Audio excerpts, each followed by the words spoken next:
Hey y'all. Okay, so hang on. I finished watching You, which is, I don't know why I ever got into that. You ever get into something and then like halfway through it, somebody will say something like or you'll just really like it and you'll end your entire experience saying I really like it, and then all it takes is one person to be like, I couldn't finish it. I wasn't able to get into it. And then it ruins it for you. And you're like, you know what? That is actually a piece of shit. I can't believe I didn't notice that it was a piece of shit. I don't know what that is. Maybe I'm just incredibly subjectable, which is weird. Like, I feel like I fight the norm so often. I don't feel like I could join a cult. I don't think I could get brainwashed. I guess nobody thinks that they can, but like anytime I'm in a group of people and everybody's doing the same thing, I immediately reject it. Like even in church, I'm like, okay, everybody's going to be singing to, like they're like, put your hands up. And I'm like, no. Stuff like that. I don't know what it is. Oh wait, no, I got this thingy. Hang on. This is supposed to take tar out. It's supposed to make it safer. Plus I get to look at Hunter S. Thompson. And I like him, even though he was a complete scrub. And he pissed off the Hells Angels, which doesn't take a lot to do. There's not a lot of groups of people out there that are nearly as dramatic as the Hells Angels, if I do say so myself. I just know, like, in California, the Hells Angels group, they were always fighting. Always in a big fight about taking each other's women or just arguing about technique with maintaining bicycles, motorcycles, or travel routes.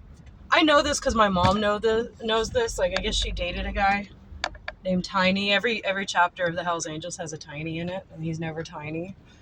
And I don't like to think about that because I know how the Hells Angels are with their women often. I don't want to think about that, what my mother was up to. But anyway, what the hell was I talking about? Right, You. Yeah, he ends up in London. He gets involved in a new elite group that nobody else is involved in, and that's supposed to mean something, even though he's done it with like literally every episode or every series. I don't know. Now I'm watching Shadow and Bone, which again, not that great, but it reminds me of the Rhaenyra Chronicles meets Joe Abercrombie, the first Law trilogy type of stuff, or the Age of Myth type of stuff. So I kind of like it, even though it's kind of annoying. Like every episode has the beginning and ending of like, because the main protagonist gets separated from her best friend, and so they're writing letters to each other, and so like every episode begins and ends with her being like, Dear Mal, and him being Dear Aaliyah, or whatever her freaking name is, and them just talking about their lives. And it's like kind of cool at first, but eventually it's just really tedious. It's like reading somebody else's text messages. It's not interesting. It's not fun unless you're looking for some dirt. And these people don't have a lot of busy dirt to do, so. And there's a gunslinger that can't help but fling his gun, like do that flinging his gun around thing all the time. Like he does it every scene. And it's that same thing where, it's kind of like, okay, so this chick's a super killer assassin chick. And every single interaction she has with people is going to remind the viewer that that's who she is. And this guy is the brains of the operation, and he was kind of an orphan or something. So every single interaction, we're going to be reminded that that's who he is and that's what he's up to. And the same thing with the gunslinger. He's just, and also he's gay. We're just going to constantly be reminded of those two things instead of just having a natural plot. I don't know. They finally have one scene where the fat girl gets the guy. That's nice. Speaking as a fellow fat girl, that's kind of nice to see. But, no, you know what I was watching? I was watching Bobby Lee, and just everything to do with Bobby Lee. every interview he's done, I mean, he's got his podcast with Kalia or whatever her name is, and that's not fun. It's kind of like watching your divorced parents pretend to love each other for your sake. But I was just I'm like, why doesn't he have a special? And that's fine. That's not what he wanted to do. But like, I would watch the hell out of a movie that was from his perspective back in the early 2000s to 2014, 2015. Not just him, but he was involved in a lot of shit that fascinated me. He was cool with Carlos Mencia. Carlos Mencia kind of put him on. So there's a bit of that where evidently when they were kind of assassinating Carlos's character because he was a thief, and Joe Rogan had like a freaking hit on him, like Joe couldn't leave him alone.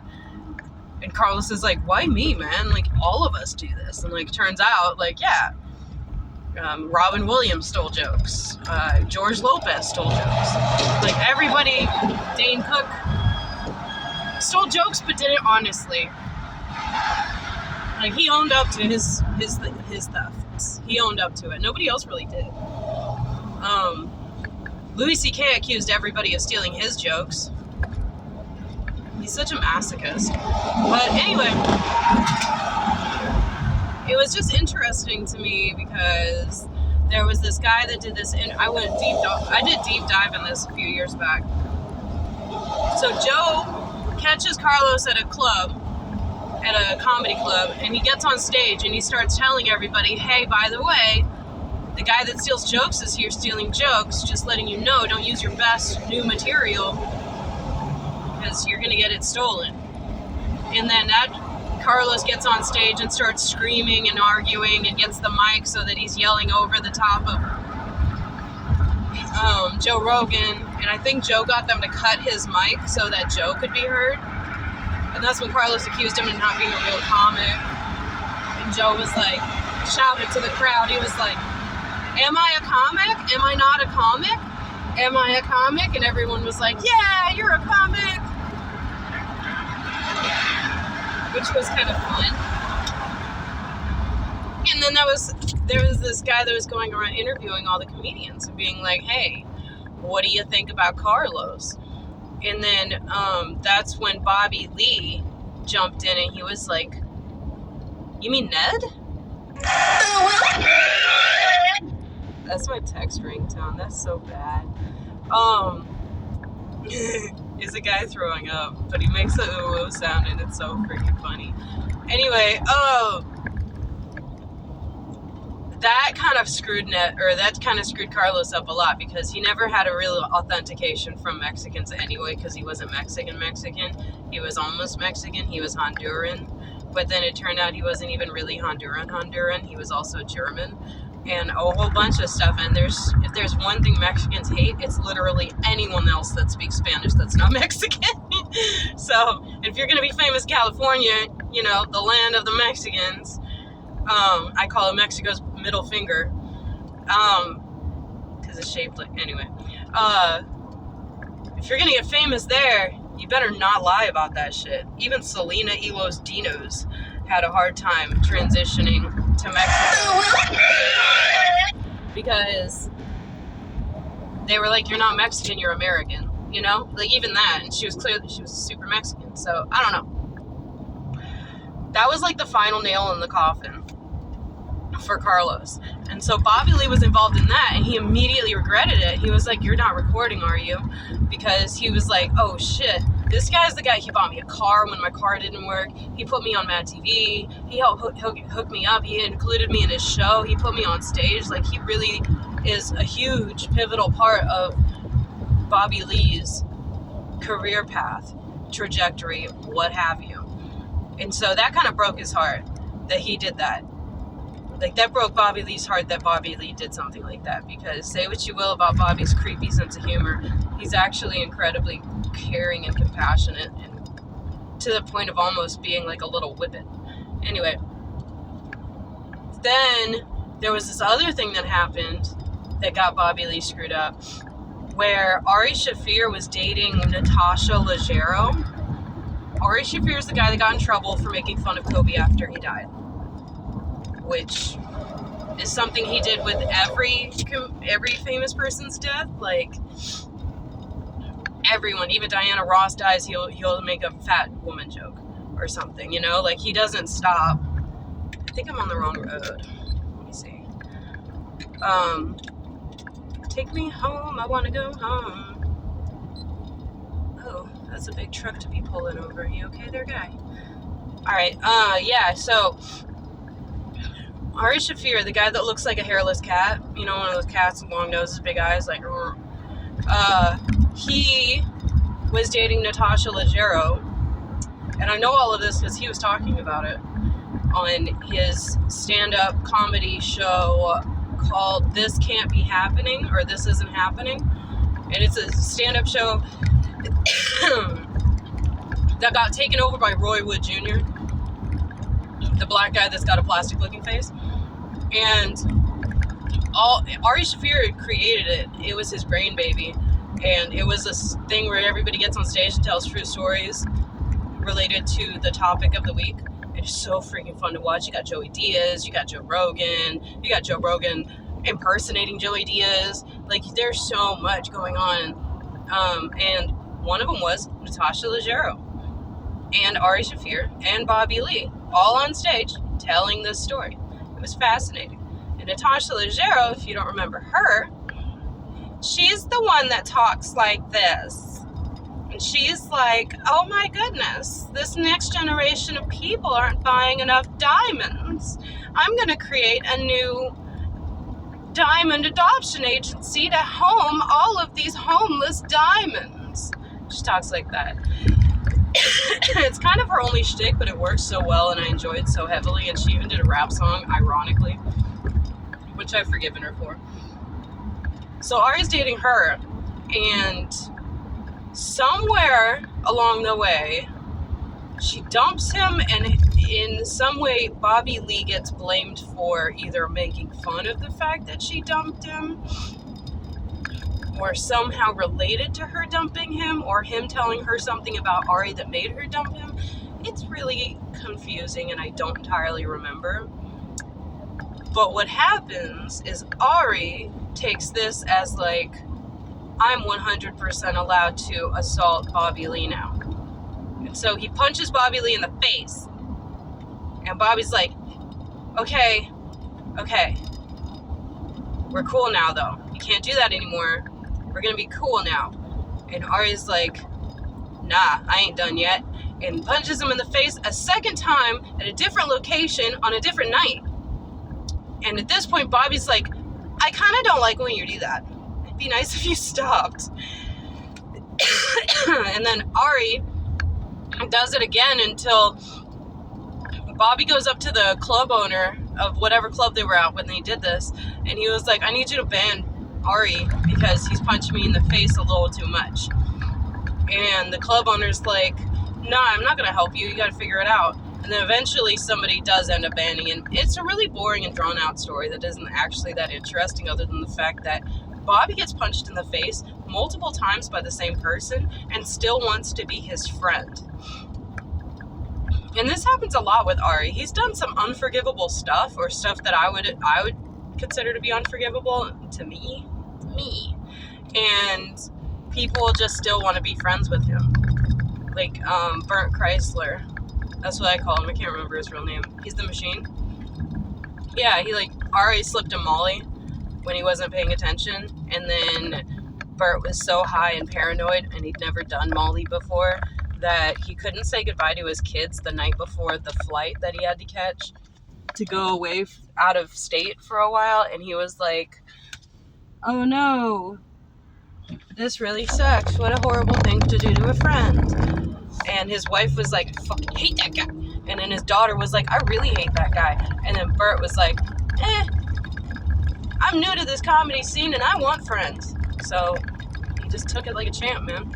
I don't know. So yeah, I'd like to see a movie, because it's been a while since we've had, I think there's something called Dave Something that's coming out with a bunch of comedians I like, but it's been a long time since we've had a comedy movie that's made for comedians by comedians. Like, This Is the End is the last one I could really think of, and that was amazing. That was so good. Everyone was in it. Hermione dies.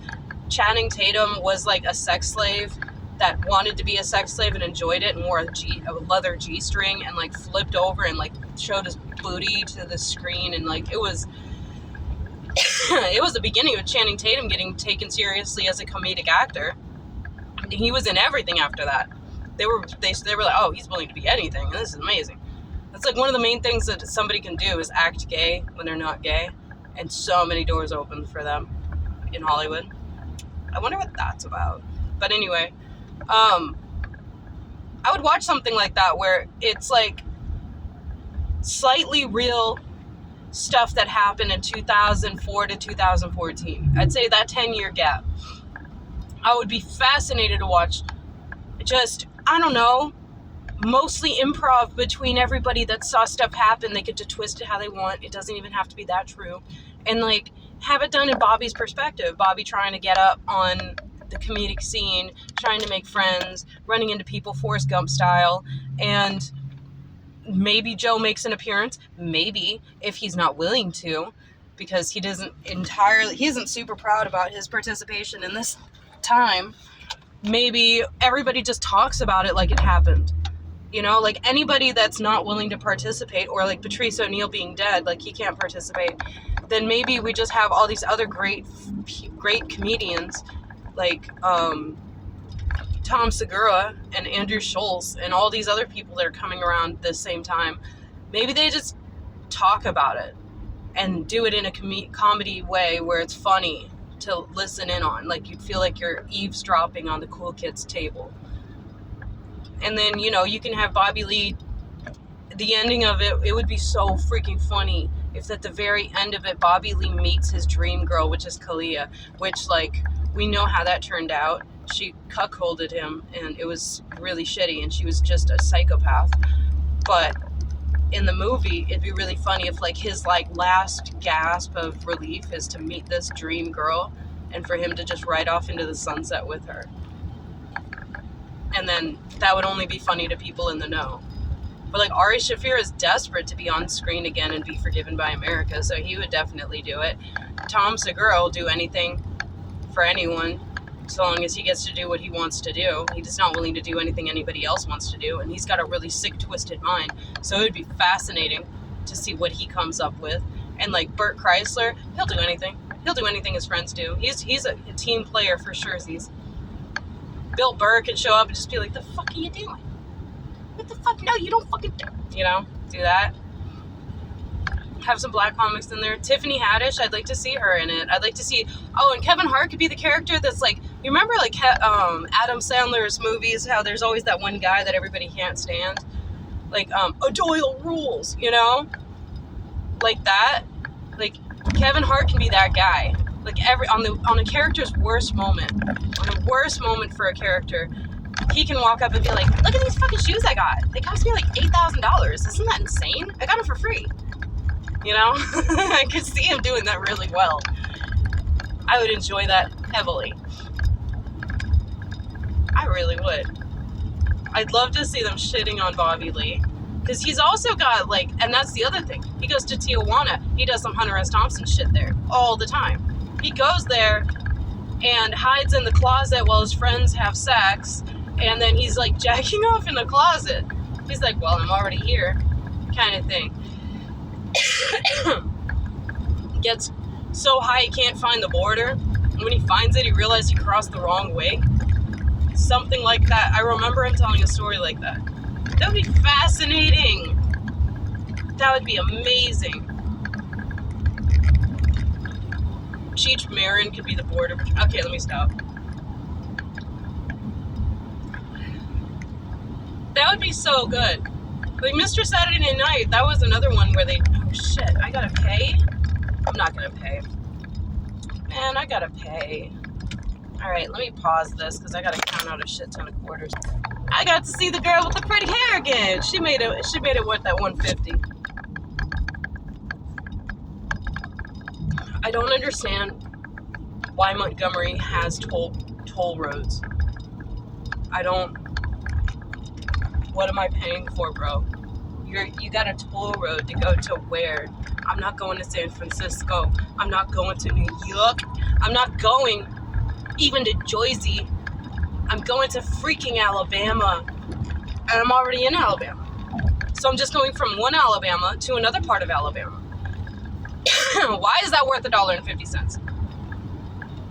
Like, what is the purpose of that? Like, y'all act like you're bougie as hell. Y'all ain't even barely got ocean. This is the most landlocked feeling not landlocked state I've ever lived in, and I lived in a lot of oceanside states. In fact, I've only lived in oceanside states. I refuse to live in a landlocked state because I don't know what that's about, but the ocean is a really huge importance to me. So I've lived in California, I've lived in Oregon, I lived in Virginia, South Carolina, now I'm here. And y'all got a toll road for freaking what? To go see some more trees? You know we got an Amazon rainforest down here? It's the worst. Anyway, what the hell was I on about? I don't know. I would watch the hell out of that movie.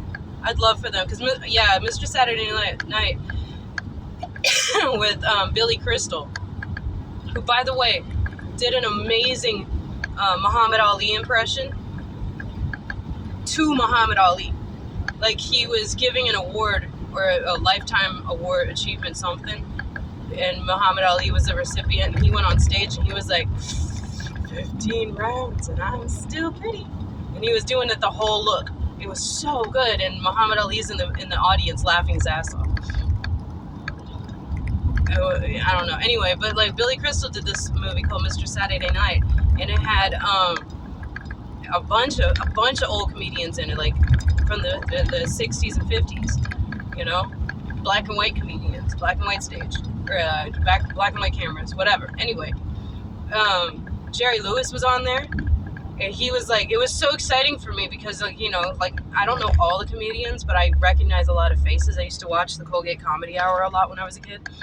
So seeing Jerry Lewis, and like, he's old, and, you know, he's just, then there's this one scene where he just lights up, and he's like, somebody treats him like he's Jerry Lewis from on stage as a joke, and he goes with it so quickly, and he's like, oh my gosh, in the trolley, you know, he does that talk.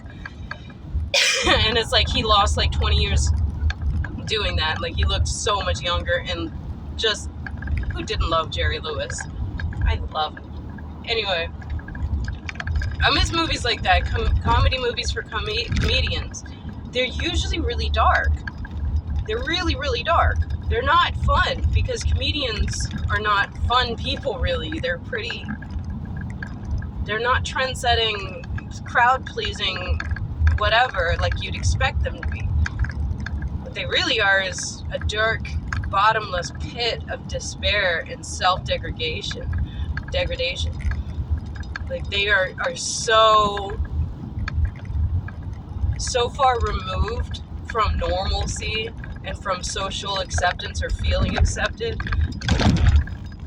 that they just can't hardly function. So when you get a bunch of them as friends together, which is usually what ends up happening, is they become friends with each other because nobody else gets them and the weird lifestyle that they have to live as a stand-up comic. It's like, yeah, take somebody's inability to socialize on a normal scale and give them the isolation of road travel and see how they handle it. Guess how they handle it? Drugs, usually. Anyway. Gosh, remember Kinnison?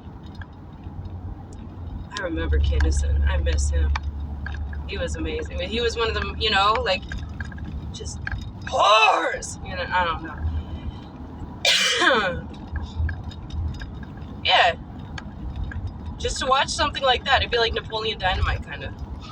Just the everyday life, but over the course of several years. I need to stop. I need to chill. But I don't know. Oh gosh, you know what I just watched? Lost my freaking mind. Had to rewind to rewatch it.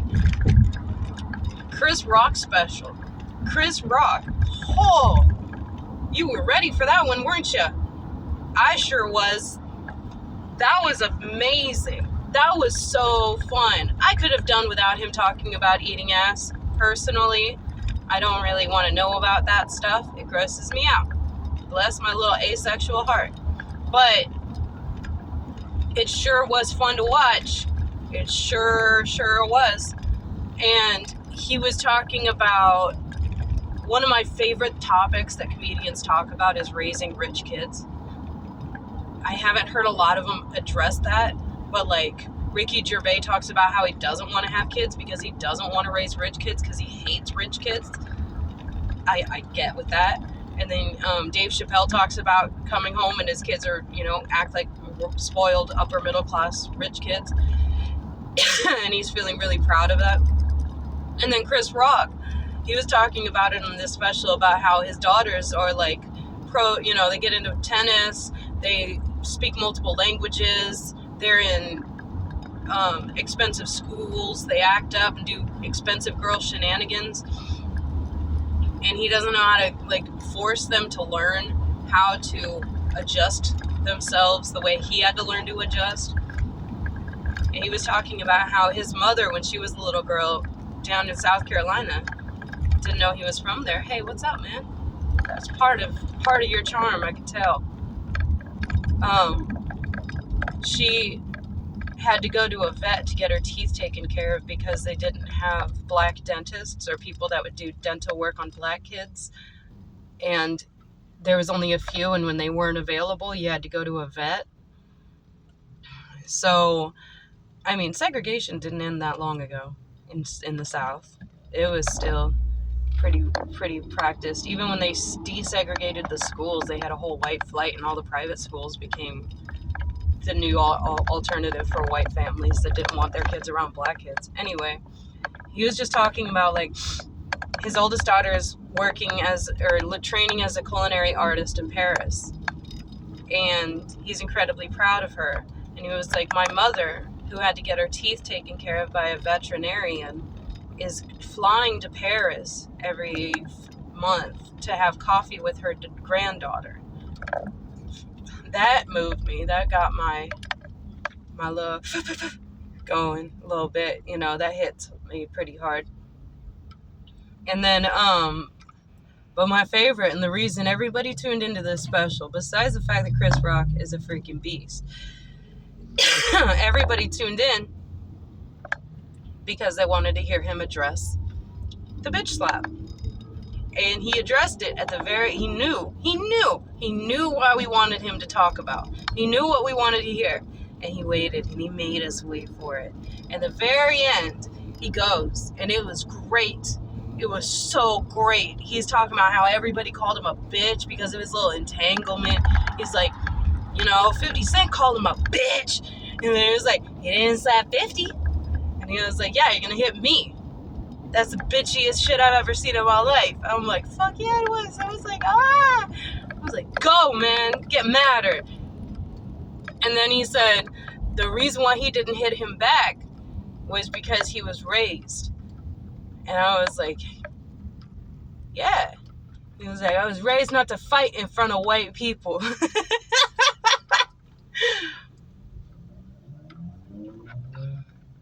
Because him not hitting him back is such a power move. Him not hitting him back and saying, okay, I won't make jokes about your wife anymore. That made what Will Smith did so much worse. If he had swung back, it would have been fine. Everybody would have moved on. But he didn't hit back. And he handled himself with the composure that nobody expected from him. Let's be real. Have you listened to his stand-up? You'd expect him to be pretty scrappy. But yeah, he handled himself with so much composure that it made what Will Smith did so unforgivable. I don't know, at the end of the thing, Chris Rock yeets the mic, he throws it on the ground heavy hard, throws his hands up in the air and just faces the audience like, yeah. It was so good. It was great. It's on Netflix. I'm gonna watch his other stuff, but I needed a break from... It's not my type of stand-up. His stand-up, he's got some bits that kill me, like absolutely kill me. But most of my favorite comedy is kind of like nerdy, not nerdy, but like smarty comedy, like Carlin or Patrice, where it's not really supposed to make you laugh. It's just supposed to make you think. Like, I really like Bill Hicks. I really like Patrice O'Neal. I really like Bill Burr. A lot of Bill Burr's stuff gets me because it's like, it's not catchphrasy. And like, there's some things that Chris Rock has said. What was one of them? He said suicide rates. He was like, we're also, not in this one, but he said it in a couple specials ago. He was like, no, that was Dave Chappelle talked about suicide rates. That's right. He called people pussies for it. You're not wrong. No. Chris Rock said, I live in this really, prestigious neighborhood.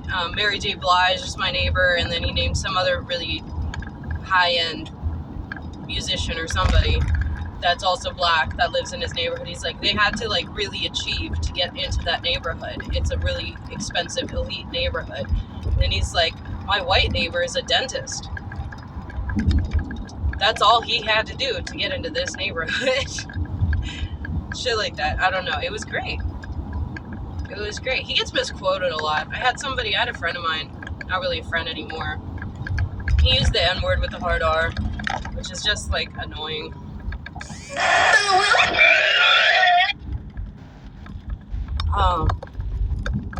And yeah, I can't text you right now, I'm driving.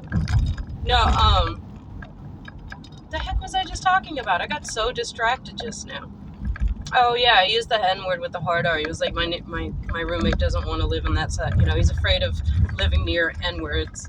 And I was like, well, I would advise you to not live near them at all. I would advise you to stay far away from them. And yeah, if you're talking like that and acting like that and you move like that, don't be near them. Don't be near them. Don't let them cook your food. Don't hang out. If you see them in the line, go somewhere else. You're gonna get yourself killed out here, and I'm not gonna do a thing to help you. But I was just like, all I did was, I didn't say none of that. I just looked at him and was like, man, I'm so disappointed. I'm so disappointed. I liked you so much. There was so much freaking dust at my job today. I was like, I liked you so freaking much, and you're such a disappointment to me right now. Like, why would you say that and think that I would be cool with that? Like, that's the main thing I'm really concerned about. Like, what about me made you think that I'd be okay with you saying that? And he was like, no. There's a difference between, and this is like such an exhausting freaking conversational topical point, whatever, that white people make, where they're like, there's a difference between black people and N-words. And it's like, yeah, the difference is that we don't have a word like that for white people. We just have a word like that for black people, and there's a reason for it. It's because if you're being a douchebag and you're black, you're 2 times the problem for people like this. You're just perfect to be judged. That's the way they act. So it's like, I don't know. But he quoted Chris Rock when he said it. And Chris Rock said that. He was like, there's a difference. And that's why a lot of people are coming for Chris Rock, saying that he's an Uncle Tom.